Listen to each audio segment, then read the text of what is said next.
Good evening and welcome to Gibson's Bookstore Remote. I am Elizabeth, the events coordinator at Gibson's Bookstore, and I am very pleased to welcome you all to this event tonight. We have author Amy Timberlake, who is the author of the New England just absolutely loved Skunk and Badger last year, and we are so pleased to have Egg Marks the Spot, the sequel. We are so excited for this. She is joined in conversation by her friend, fellow author, Kate Hannigan.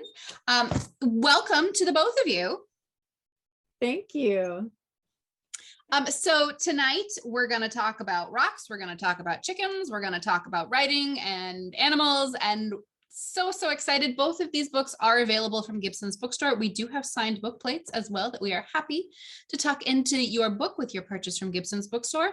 With that in mind, to our audience, we will be answering questions later in the event. Please do tuck them into the chat sidebar or the Q&A box down at the bottom. And with that in mind, please take it away. Tell us a bit about the book.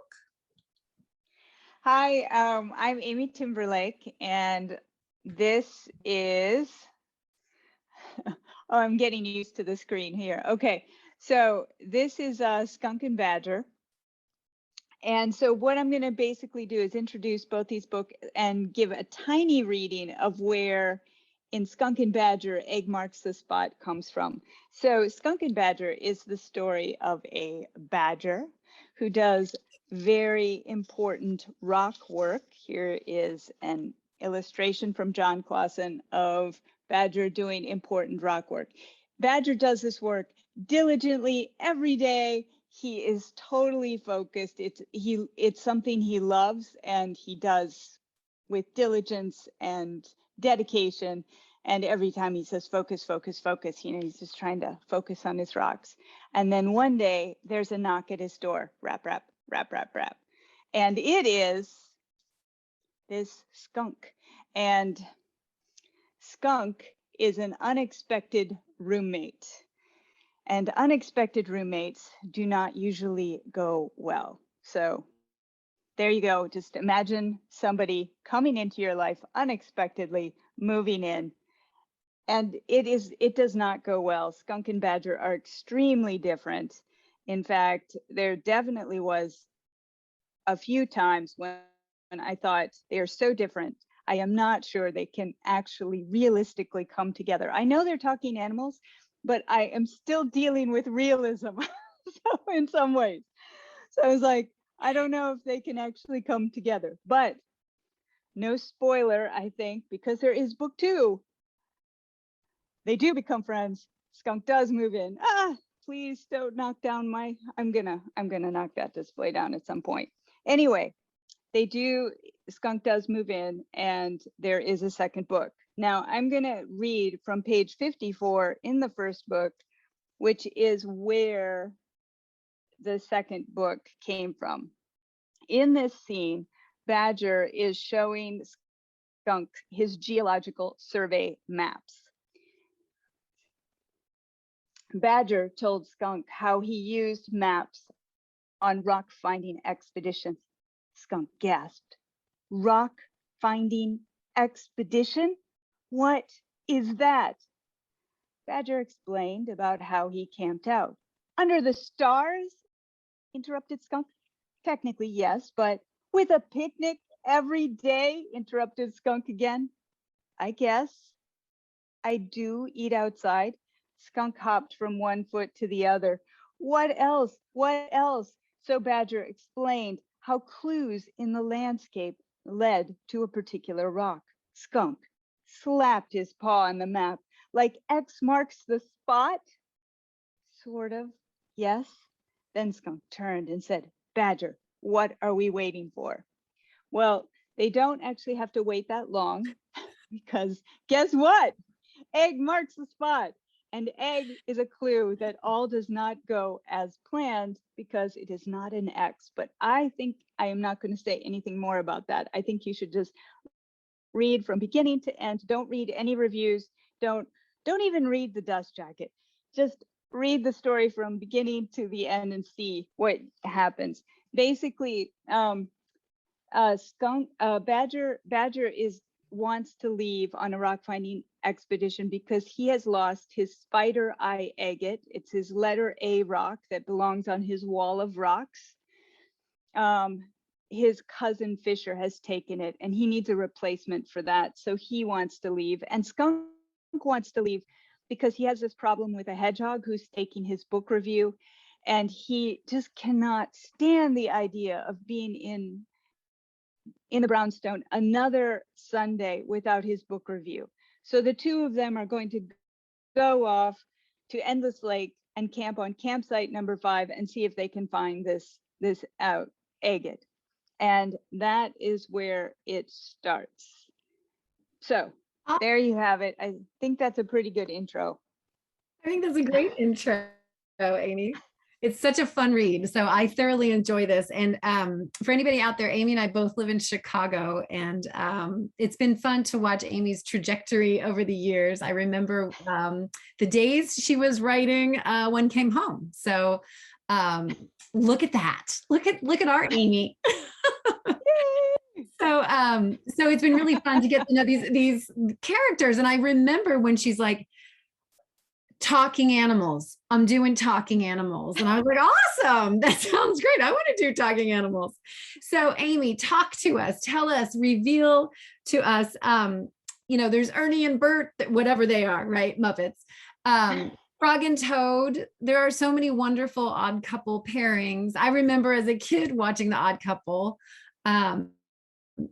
Did you turn to Frog and Toad, or did any of those come into play when you were trying to set up the dynamic between Skunk and Badger? The Frog and Toad did not. But after this came out, I definitely looked at it again because everybody kept talking about those two, and I thought, oh yeah, there is kind of this real opposite about those two. I think for me it was more a lot. I've been a big Wallace and Gromit fan. Yeah. And like I would say 7 years ago, I saw The Odd Couple, and I've never forgotten that. I mean, once you've seen The Odd Couple, that sort of sticks with you. So those two, yes. And then the real thing that's happening here is that Skunk and Badger is my inner psyche. There's the part of me that does the important rock work, which is my writing. And I just really try to be diligent about it and sit at my desk. And I literally do tell myself, come on, Amy, focus, focus, focus. I mean, I don't think that really works. So I'm not suggesting this as a writing tip, but it's like focus, focus, focus. I do say that. And then there's the other part of me that's Skunk. It's like, shouldn't we have a muffin now? Maybe we can make muffins. What about a walk? I would like to go for a walk. Yeah, why not? Hey, knitting. Great. So your Odd Couple pairing is right in here. They're both there. Yeah. And so I really, maybe this is just a way of me trying to bring them together into harmony. Yeah. Well, which is healthy. I think it's very healthy. Can you talk about how you landed on a skunk and a badger? This is a bit of a mystery, so I apologize for this but here are a few clues that I think if we dig around in the attic that is my mind, we can. I like stripes. I like black and white. I actually, if animals were graphic design, I would totally choose a badger. Well, probably not an American badger, but definitely the European badger and the American striped skunk. I like both of those. I also really love the way the word skunk sounds. It's just such a funny word. It's got those two K's, and it just really sounds like you're stuffed up. You have a cold. Skunk. I don't know. You can say it really funny. So skunk. And then badger, I don't know. Badger just works with that. I mean, badger is an animal that digs. The word badger has kind of a lot of grinding, kind of I feel like it's a word that sounds like you're digging. So there you go. And I think I agree. Like the All sound right, of them, good.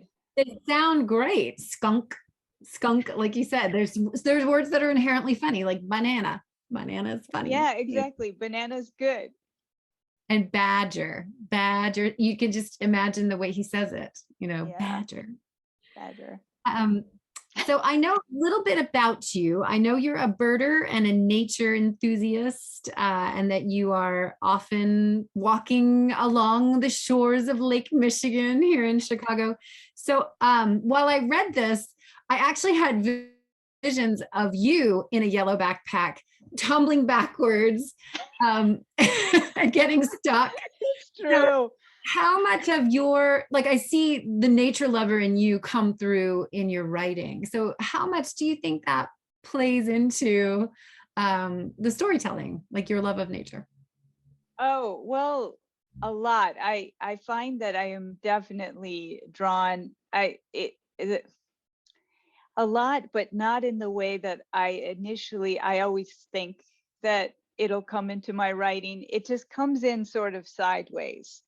I'll need a sound, say, in a scene, and suddenly it will be a very specific bird. I will actually hear a specific kind of sound. I'll go, oh, I think that's an indigo bunting, and I'll go, all right, so then I need that sound there. Or I think in this one, don't I have, anyway, so the birds in particular are very specific. And then also just I've been a member of Audubon magazine for just years, and you pick up all these weird little facts, like these weird animal facts. And I always thought that I was going to do something more straightforward with all these nature things. And it turns out that really what I needed to do was put animals into sweaters, and then they became human foibles that you kind of had to deal with. Like, I mean, for instance, in the third book, this is not really, it's probably not really a super surprise, but I'm going to kind of deal with hibernation a bit. And that's a bizarre, if you think about it as a human, not as, well, I don't know. Let's put aside the animals in sweaters for a second. But if we actually had to hibernate, there's all these weird, funny things that would happen to our world. Like, if you had a magazine, the subscription series, the subscription would probably take a break from, say, like November to March, because how many of your subscribers would be sleeping or like not really reading? Or maybe your magazine would get really short. So I just have like all these weird thoughts. So all these odd animal things start to come in, and you just go, huh. Wow, if I had that issue, like, what would it be like if I had an exoskeleton? I love the Amy mind at work. This is awesome. So just think about it. I mean, it would actually be easier for dressing probably, but it would be difficult for pants. Maybe pants would always fit. Maybe I would never worry about jeans ever again. If I had an exoskeleton. COVID, we're all in yoga pants now. Exactly. How fun. That is really fun. Yeah, it's weird. So, like we just talked about with the sounds of Skunk and Badger, let's jump back to that a little bit. Like, how much do you read these books out loud as you're going along? Because the finished product is such a joy. You can hear just it's meant to be read out loud. So can you talk a little bit about that? I would say by about draft 4 or 5. I mean, I do a lot of drafts. So the first draft is really awful, maybe short, because I at some point my story runs out. It's usually way before the end anyway. And I have to generate more. So I'm not reading at that point, but by about draft 5, when I'm going through every chapter, pretty much every time I do a draft, I finish each chapter by trying to get it sounding good out loud.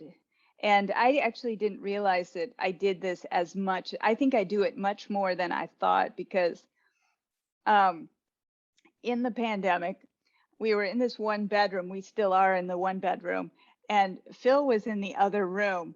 And so I would often, I didn't realize that I was self-conscious about how much I talk while I write. But these books in particular, I am always trying to hear the rhythm. So, and I actually have to say it. If I write it, I actually don't hear it. So I actually have to say it out loud. But with Phil in the other room teaching, I sometimes wouldn't speak. I didn't think I was self-conscious around him, but I think I am. Anyway, I would put on my headphones. So I have these headphones. These are noise canceling, and they were kind of a lifesaver over the past, whatever, 20 months. And but I can't hear myself speak. And it was actually a problem.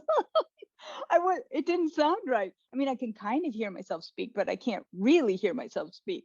And so I realized, oh my gosh, I think that I am now going to have to be careful if I ever go to work in a coffee shop, because I'm going to be a nut. I don't even know like how much I speak. Oh my gosh. Kate, it's like I'm going to be, yes, I'm going to be insane. Well, okay. If it's all right, I fell in love with one particular stretch. I want to read it out loud if that's okay. Yeah. Yeah. So, and share it with you. And I'm just going to hit you with it, and you tell me anything you want about it. Okay. So for anybody with their books at home, this is page 39, last paragraph is the starting point. This was hardly the trip to Endless Lake Badger had imagined. Worse, it could have been the perfect walk. Friday's storm had left a world tossed and dazzling in emeralds, jades, and turquoise.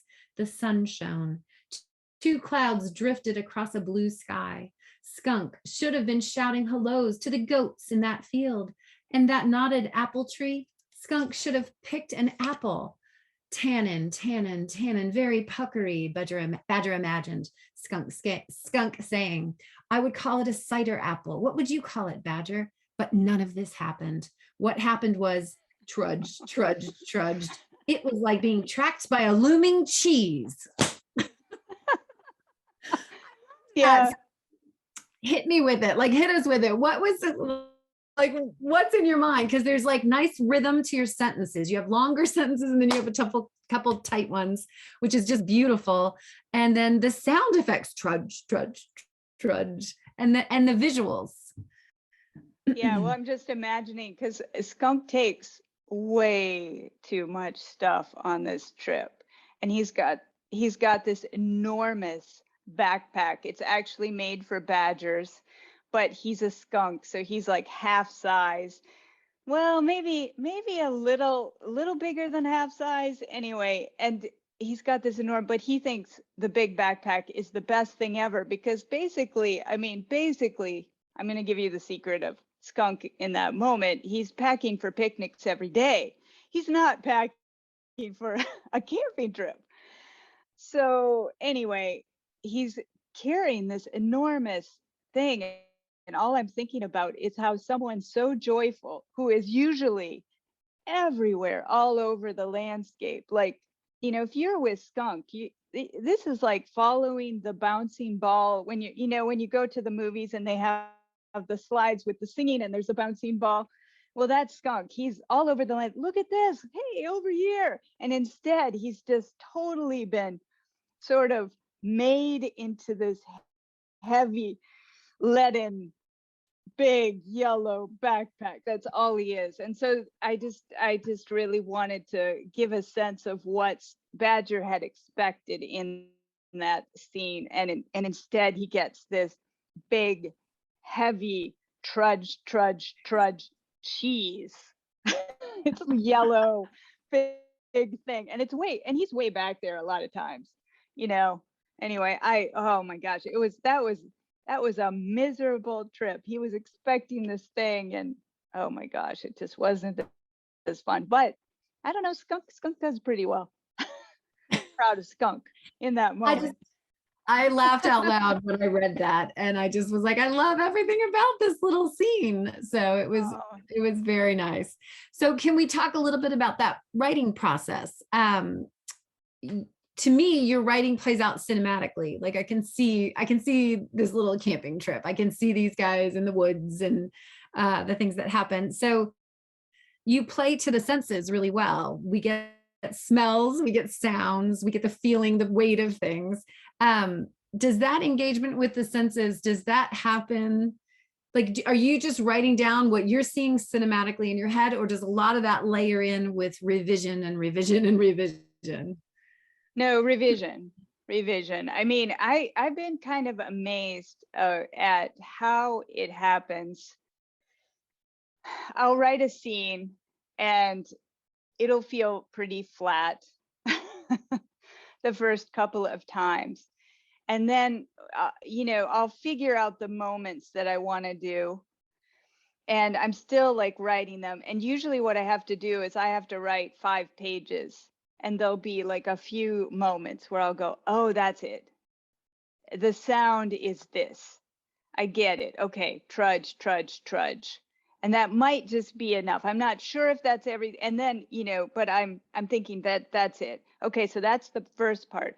But then it's almost as if I slow myself down. I actually physically feel like I'm moving into slow motion and I'm really looking at the scene. And then I often am closing my eyes, which is why I'm doing it now. I'm closing my eyes and I'm imagining, okay, what is Badger feel? These stories are all through Badger's eyes. So I have to really think, what exactly is he feeling? Oh, he's probably feeling like he doesn't want to bother Skunk because Skunk really just wants to carry this thing, but he is actually really concerned about Skunk back there. And so he can't get too far ahead. So he's always just kind of peripherally aware of this yellow cheese because it's enormous, just awful. And you're like, at any moment, he's just going to drop off the edge or he's just going to fall and be completely flattened. Like, this is what I'm thinking. I'm like, oh my gosh, I'm so worried for that skunk back there. So just slowing down and allowing myself to feel all those things. And then, then going, well, and then I start asking me a quote, what is he hoping? What was he hoping? And then maybe at some point he starts to be angry at Skunk because, this was supposed to be that really beautiful moment where we were skipping through the landscape and we were talking about the tannins in apples and why they're puckery, I mean, like this is what, and then he's like, well, but really, you should probably help him carry that big backpack. So I'm just slowing myself down and trying to think of all those things. And it does really feel, I'm always amazed that every time I go back, I feel like I can uncover another layer of this story. I'm surprised how far you can excavate into the story. So the revisions just help me go slower and slower. And then eventually you kind of get to this point where you're like, okay, I think that's it. I mean, I'm surprised. I've been really surprised by that process, the slowing down. It just. How many revisions do you feel like you do, just out of curiosity? Well, I don't know. I would say like 20. I'd say 20 wouldn't be unexpected. I mean, and then each chapter, every time I go through a chapter, I'm probably, and I do it, like I'm working on book 3 right now. And, I'm at a more beginning stage of that. I mean, I shouldn't really say that, but it's more of a beginning stage in that I'm doing like about 5 or 7 drafts of each chapter to try to get the feel of what that scene is. So I can set it up right. I mean, I always feel like the beginnings of books are super important. I mean, pretty much everything in Skunk and Badger comes out of that first chapter, like almost everything. There's a chicken whistle in that first scene, and that is why the chickens are in it. I didn't know that I was going to write a chicken whistle, but as soon as I did that, holy smokes, well, we got to have chickens. So you can't, it's like. and back to the original thing we talked about, chickens are inherently funny too. Like chicken, even just the word chicken is funny, but chickens are funny. Good word. They are great. I highly recommend it. If anybody is writing something and they'd like some humor, chickens. Chickens. So before we jump off craft too much, when you are sitting down to write, like right now you're working on the third book, do you have in your mind like a target number of words? Like, are you shooting for the same sort of size book that the other two books are? No. You're just I telling mean, the story. I have to tell the story first. If I start thinking about word count right from the beginning, it doesn't work for me at all. Yeah. I have to find a good story. Yeah. And then once you have the story, it is amazing how much you can cut. Because once you have the story and once you're crafting each little scene, I mean, honestly, a lot of times the tighter something is, the more things land. So going long and cutting short has not been a problem for me, except, I mean, I guess in sometimes I can't see where to make those cuts, and it's really nice to have a good editor that can see it. Because sometimes you just get too, sometimes I'm actually like almost 3 drafts behind. I have all these scenes in my story that are still playing in my head, even when I've cut them. So it's always good just to have that fresh reader, that good editor looking at it. Yeah. As you know yourself. Or just walking away from it for a while and coming back like a new person. That's true. So I have a favorite line in the book, and then I want to just do a speed stretch and just ask you a bunch of questions. Okay. So here's my favorite line in the book, and then I want to hear if you have a favorite line. But my favorite line is, "Friends don't take their friends' rocks." I love that line because it's true. And these are kid readers, right? And that is like, that is an eternal truth. Friends don't do that. No, friends don't do that. They still, if somebody else takes your rock, even now, I'm not happy. Do you have a favorite line in the book? Like, I know that's really hard to just throw at you, but was there any moment when you laughed? In book 2, Badger, this is just a part that I love, is that Badger has his gear rules for camping, and I just love gear. I love reading Outside Magazine. I love hearing that there are things so that you can have a good shower in the woods with decent water pressure. I mean, they have invented these things. I love that. So Badger has his gear, and I just love his gear list. I like that he has a Go Burrow tent, and he has a sleeping bag with a volcano and lava exterior. It's a volcano exterior and like a lava. It's called the lava bed. I think somebody should really invent this. It should be the lava bed, and then it has volcanoes and volcanic rock on the outside for the texture. Come on, somebody invent the lava bed. That is fun stuff. That is hilarious that you put your Skunk and Badger spin on the Outside Magazine gear. Okay, puns. I was laughing out loud with the eggnotized. And there was some eggs. How much fun was that, punning around? Did you have any favorite puns? Well, I do, but I'm not going to tell you because I just want them to be a surprise. Yes, you don't want to give them away. There's one in book 2 that I am super proud of, because it's kind of like this double. It's a double one. Yay!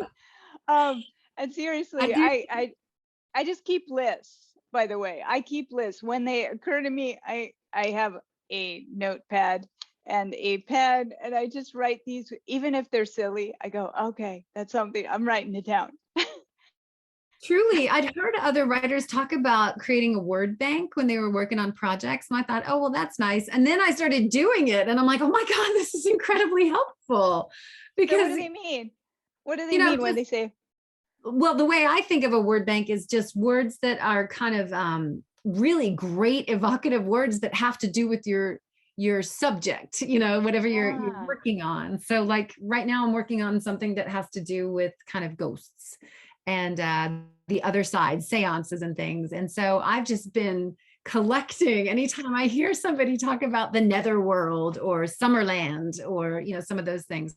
And I've just been writing those things down, different words for ghosts, oh, that's so specters. cool.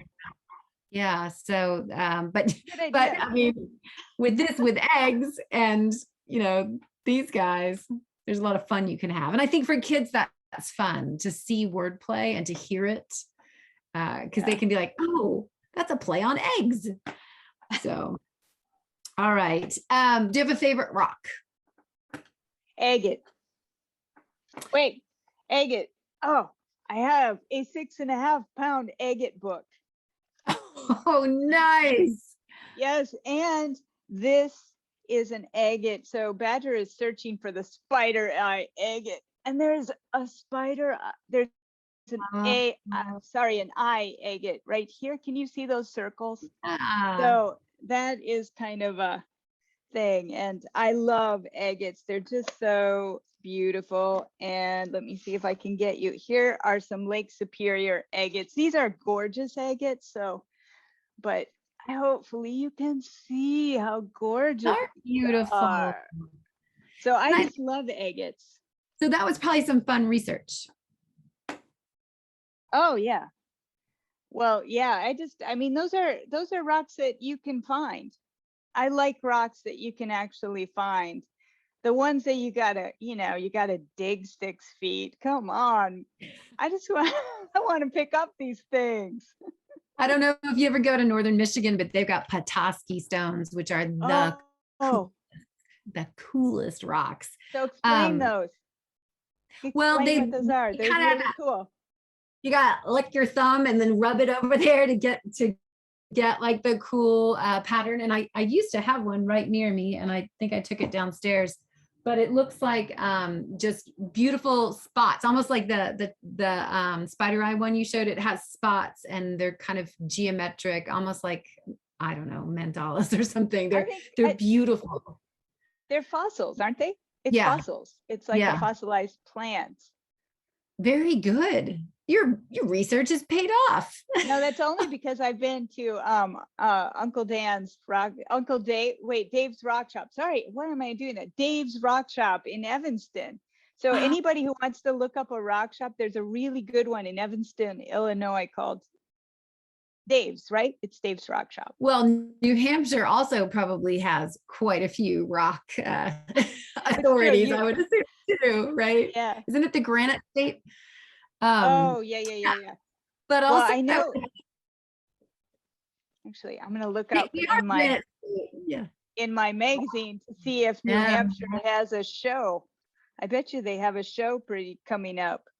All right. Well, I'll let you know if I see something in here for New Hampshire, because all right. So anyway, if you're looking for a show to go to, this is the rock. This is the rock magazine you need. You need this magazine, Rock and Gem. Well, I also think it's really cool. I mean, what are kids close to? Collecting rocks. I think every kid does. I still collect rocks. Whenever we go walk on the beach, I pick stuff up. I think it's a natural thing, kid or adult. So I think that's really fun to have it in the books and have it be such a passion of Badger's. Like, he's serious about it. It's his work. Yeah. So yeah. No, he's very serious. That's super fun. Do you have a favorite animal of, is a skunk or a badger your favorite animal, or do you have a favorite animal that could possibly make it into the next book, or anything else that I've always been kind of partial to skunks, I guess. I do skunks. I also like bears. Oh, nice. Bigger animals than we've had so far in the books, right? All right. Okay, the last question I want to ask, because I think we're going to open it up to questions in a couple of minutes here, but can you reveal what's in store next? And if you don't want to reveal too much, maybe if you can reveal how you plan for the next, like if it's already planted in book one and you're going to just keep unfolding that, or if you had to come up with some other great adventure for these guys. Well, I will say that there are going to be rats in the third book.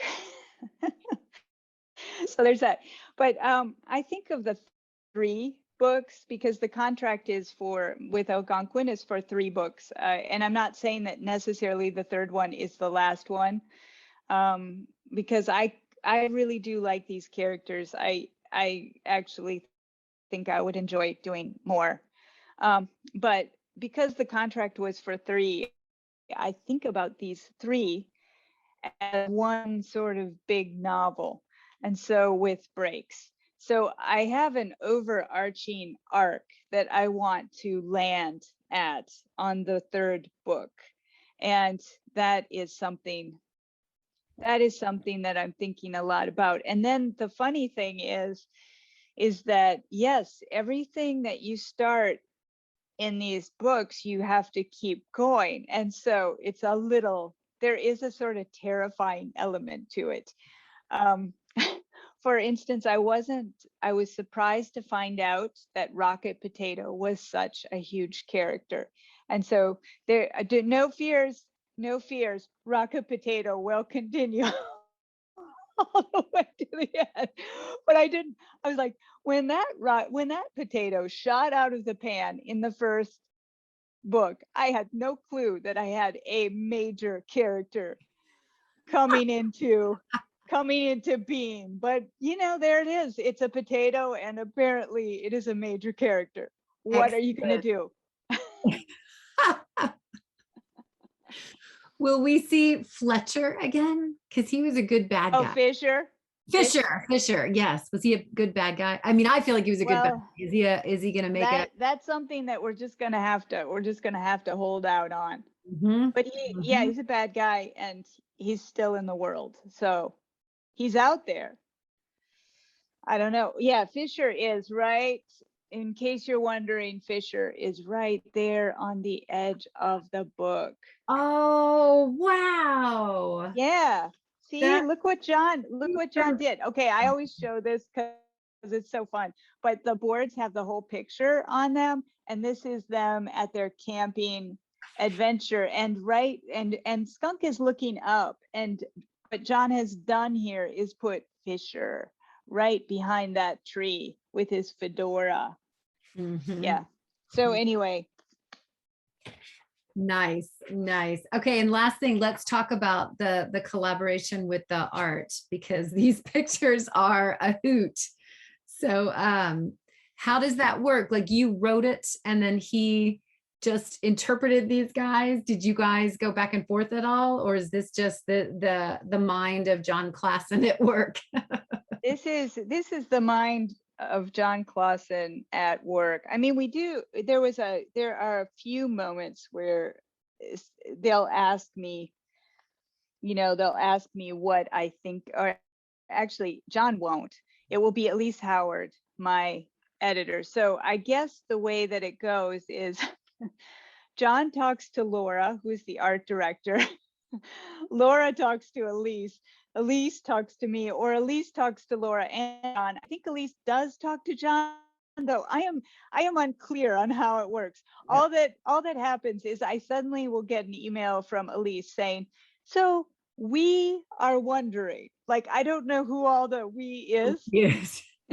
We are wondering, so for instance, in book 1, there was this thing where they wanted to draw some rocks for the end pages, and what kind of rocks. So I went and I just got my rock book and basically sent a bunch of pages. And then in this one, they definitely did show me the end pages on these. It has all these camping equipment, and there were a couple of things that there's no way John could have known. But because I know these characters in weird ways, I knew that they would not have particular items. So we changed those items into other items. And John is, I mean, it was just, but otherwise, yeah, no, this is the way John wanted to do it. And he wanted to have the full color illustrations and the plates tucked into the book because there are these special plates in here. He wanted to do that. And he wanted the black and whites and the, like in this one, there's some really pretty, like long design. And he did this a couple times in this book, which is really fun. And he didn't, I don't think he did that in the first book, the long black and whites, but he wanted to do it in this one. So yeah, this is all John, and it's really fun to be part of this. It's beautiful. Absolutely. They're just beautiful. Yeah. So when you say special plates, you mean like it's actually separate printing, like it's a thicker paper for the interior illustrations, the color illustrations. That's so cool. Because apparently to do that, the publisher actually has to, it's like an extra step in the process to slip those big pieces of paper into the book. So it would make sense why, if you were a publisher, you wouldn't want to do that. So to find a publisher that really wanted to do that, I think is really something, and says a lot about Algonquin. Yeah, to put this together. It makes for a really like a keepsake kind of book. So yeah, that is awesome. So I don't know if anybody has questions. I see there's one over in the Q&A. Are you going to do that, Elizabeth, or should I do that? I am here. I am back. I've been keeping an eye on questions in the chat. And to our audience members, if you do have questions you would like us to ask, please do pop them into the chat sidebar now or the Q&A. Calvin is asking how many books. You mentioned you're under contract for 3 and maybe more. Yeah, 3 for sure. And then I think it's probably just a matter, I mean, I don't know. I would like it if John still wanted to do another one. I also just think the books have to do well enough that the publisher thinks it's worth the risk to take on the third one. So I think we're all just waiting to see how they do. Well, on that note, I will mention again that these books are available from Gibson's Bookstore, and signed book plates are also available that we will put in there with your purchase. Let's see, we have a question from Lydia. How much did the personalities typically associated with these species play a role in the personalities you created for the characters? Well, I think I'm really picking and choosing very particular things. I think it's very important, for instance, that Skunk is a skunk and skunks spray. Because in the first book, if you invite or a skunk moves into your home, sort of what you're getting into. And and it's not always welcome. So I wanted that as part of that.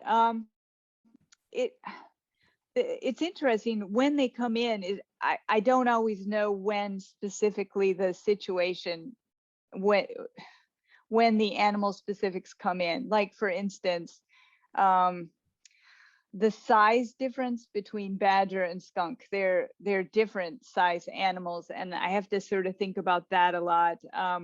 I think when Badger is thinking about growing up, he had a traditional upbringing in a traditional Badger set, which is a burrow. But, so I think about that. And then I think about, what did he think about that traditional upbringing? So and then I do a lot of research on what Badgers do in their dens, in their burrows. Yeah, so it's kind of interesting, but they do wear sweaters. So it's sort of a mystery how this is working out. I'm sorry. There's a comment in the chat that have you considered writing a book about talking rocks? And then someone says wearing sweaters, so maybe that will be in one of your future books, talking rocks. I did have a pet rock. Do you remember when that was a thing? I don't know if you remember that. And you would walk your rock and you would set your rock next to your foot. And that was walking your rock. And this was like the 1980s. They were kind of a thing, the pet rocks. Do you remember this, Kate? Yeah, I do. Okay, so this has already been done. The rocks and sweaters has already been done. And I'm moving on to Skunk and Badgers in sweaters. Excellent. So I think you might have just answered another one of the questions. Andy asks, why sunset adventures with the extra T on sunset?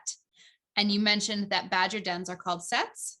Yes, sets. So if you're going to have a backpack company with backpacks built by badgers for badgers, it's definitely Sunset with 2 T's adventures. And they are going to be the awesomest, wait, that isn't even a word. It is now. Most awesome backpacks ever. Excellent. So Andy asks, where did the chicken whistle Elementor idea come from? I'd never heard of such a thing. Was it imagined or discovered that it really existed? I made it up and then I Googled it, and lo and behold, if you Google chicken whistle, there is this video of this person blowing a whistle, and then all of a sudden chickens come flying down this hill. It's like the scariest thing. I mean, I made my chicken scene very humorous, but this would be terrifying. Apparently, so it actually does exist. And basically where it came from was but for me, what happened was Skunk walked into the story. He had a red suitcase. I knew that there would be 3 things in the suitcase. I wrote the obvious ones: pajamas, a storybook, and then chicken whistle. That's what came out of my head. Had no idea what a chicken whistle was. And then I thought, uh-oh. You're just like, oh my gosh, it's a chicken whistle. So I guess I'm writing a story with chickens in it. I really didn't know until that moment. So there you go. Excellent. And what is your favorite kind of chicken? Now you have books on different kinds of rocks. So there we go. There's your book on different kinds of chickens. Yes. Which is your favorite kind of chicken? You can talk about chickens for aesthetic purposes and for personality or features. Well, I think I was just showing your son this one, but I just love this one. The Transylvania naked neck. I just love this. And it's partly because in this encyclopedia, Francis Bassam, who's English, says that if you raise these chickens, all your neighbors are going to say that you are mistreating your chickens. But this is what they look like. They're very happy chickens. They like this look. And this is the way they are. So that I love the Transylvania naked neck. If you Google them, you can see some, but they do tend to look better on people's videos than they do in Francis Bassam's book, and I don't know why. I also really love the long leg ones like this. I think these are just crazy looking. So they're all these very tall chickens. Yeah, here's another one. They're called, this is Modern Game. And it's just crazy. Look at the legs. So anyway, I love those too. So there you go. Kate, do you have a favorite rock or chicken? No, but I do like border collie dogs. Excellent. Kate has a beautiful dog. Definitely a dog person. Is the dog in the room with you? Or are we going to meet the dog? No, I had to flee to the top, like the attic, because I have a pandemic puppy who's 1 and another cranky dog who's 11. And they, of course, decided to bark. They go into the witching hour right when we were starting, so I had to flee. But yeah, chickens I think are beautiful, and they're definitely rocks that are beautiful. But if I were to say, like, what am I obsessed with? Dogs. Dogs are an excellent thing to be obsessed with. All right, so I think we have time for one more question. Oh, everybody look in the chat. Someone has found a chicken whistle video for us. Save that link. Watch it after the event. I'm just gonna copy and paste that link there. But my last question for each of you, you're both authors. Please tell me, have your characters taught you anything? Go ahead, Kate. Thanks, Amy. So now it's my moment to try to sound profound, right? I would say that one of the characters I just finished writing, Superhero Girl, in the Cape Mask Boots series of these superhero kids. They're really cool. You should read these books. I love these books. They're so cool. Amy's my marketing department. But she tries to look for the good in other people to a bigger degree than I typically do. Like she, you know, the whole gist of her is to kind of like find the superhero in other people. And I think that that's a good quality. So I kind of think I should be more like her and look for superheroes everywhere. Kate's books are listed at the bottom of our event link, which I have been throwing in that chat. So if you want to check out Superhero Girl, they are also listed on that website page. Amy, what about you? Have your characters taught you anything? Not a chicken whistle. I need a chicken whistle. I totally do. That would totally be so amusing to do right here in Chicago. I would love that, to just call a bunch of chickens suddenly to myself. No, I think being I have had several times during this last year where I have gone on skunk walks. I call them skunk walks. I imagine I'm skunk and I go for a walk outside and I start noticing everything. It's super fun. So I think this is like, you know, so when I sort of get stuck in my mood, I go, okay, well, what would skunk like? And then I go, oh yeah, right there. And so it just kind of, I don't know. I like that. I've really enjoyed having skunk for company. Aww. Skunk has just a delightful passion and zest for life, which is truly inspiring. He's just, everything he does with full enthusiasm. Yeah, he's 100%. It's genuinely inspiring that there's a small skunk in one of my son's favorite books.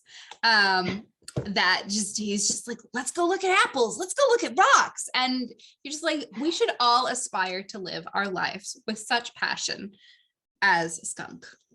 Whew, on that note, while we are taking our life advice from a small four-legged literary character, I would like to thank each of you and our audience at home for joining us this evening. This is such a wonderful book. If you do not already have it, please go get it, so that they hire her to write more, because it's amazing and we all need more Skunk and Badger in our life. Thank you so much, Amy Timberlake, for joining us for Egg Marks the Spot, a Skunk and Badger book, and Kate Hannigan for our wonderful conversation this evening. Thank you. Thank you to both of you. Yay. Good job. Well, please come back. Hopefully by the third book, you will be able to do an in-person tour and we can have you at the bookstore. We'd be thrilled to have you. It'd be fun. Thank you so much. Have a great night, everybody. Thanks. Bye. Thank you. Thanks, Kate. Bye. Thanks, Amy. Thank you.